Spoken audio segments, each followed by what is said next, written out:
Prophetic literature often functions as a dual-layered map. A single description can outline a localized event in the ancient world, while simultaneously providing a template for a much larger fulfillment thousands of years later. Isaiah chapter 4 follows this specific structural logic. In just 5 verses, the text pivots from a scene of absolute judgment to a vision of a cleansed remnant returning to a restored Zion. The first layer of this prophecy settles on the 1st century AD. At this point, the Messiah has appeared and departed, and the city of Jerusalem is moving toward a collision with the Roman Empire. Verse 2 describes a period where the branch of the Lord is glorious for those who escaped of Israel. This corresponds to the small remnant of believers who escaped the sword during the Roman destruction of 70 AD, finding provision within the empire. But the events of the 1st century only fulfill the initial version of the text. The specific language Isaiah uses suggests that this ruling conflict was the prototype for a second, more expansive restoration. Isaiah, verse 4, introduces the spirit of judgment and burning as the mechanism for washing away filth. This imagery signals the start of a long, historic period of purging for the daughter of Zion.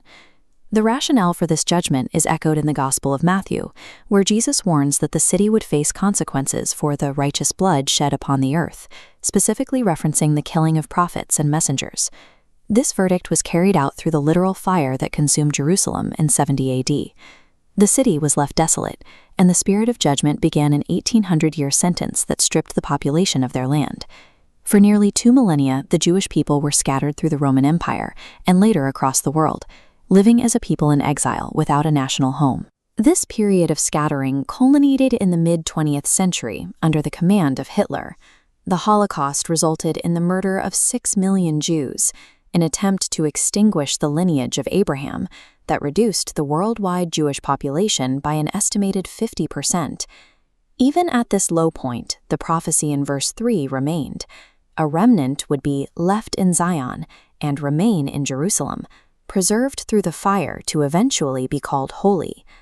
In 1917, the Ottoman Empire began allowing land purchases in Palestine again, but it wasn't until 1947, following the devastation of World War II, that England formally moved to return the land to the Jewish people as a homeland. An initial wave of 100,000 people returned, many arriving on ships like the Exodus. They began the work of rebuilding the city, marking the first time in centuries that the escaped of Israel had returned to Jerusalem. This migration mirrors the language of Isaiah verse 3, which describes those who are written among the living in Jerusalem. In this context, holy translates as set apart. It identifies the survivors who were brought through the Holocaust and brought back to Judah to ensure the lineage was not lost. By May 14, 1949, when Israel was declared a nation, the return of this remnant moved the prophecy from a 1st century historical type to a 20th century reality.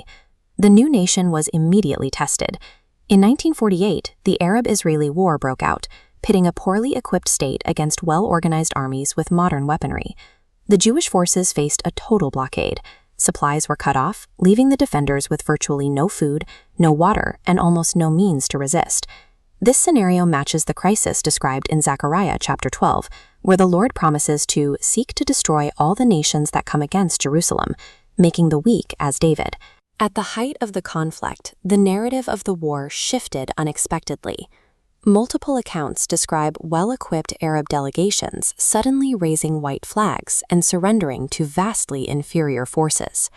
When asked why they surrendered, the opposing soldiers reportedly asked the Jews, "Where are the 3 men that led you?" They claimed to have seen 3 persons in flowing white robes, warning them that if they continued to fight, they would all be killed. While military historians look for strategic explanations, those on the ground at the time recorded these events as a direct parallel to ancient miracles, a fulfillment of the promise that the Lord would fight the battles for Zion. These accounts provide a modern context for the specific defensive imagery found in the final verses of Isaiah chapter 4. The text promises that God will create upon every dwelling place of Mount Zion a cloud and smoke by day, and the shining of a flaming fire by night. It describes a glory that acts as a defense for the assemblies. This imagery of smoke and fire recalls the Exodus from Egypt under Moses. In both cases, the text presents the Lord as a tabernacle, a physical place of refuge from the heat, the storm, and the enemy. By mapping these verses to both the first-century Roman War and the 1948 Restoration, we see how the dual prophecy functions. One set of words provided the blueprint for two distinct survivals. For those who study the text, this recurring pattern of judgment and miraculous restoration serves as evidence of a deliberate design. It suggests that these historical events aren't random, but part of a documented work moving toward a specific destination.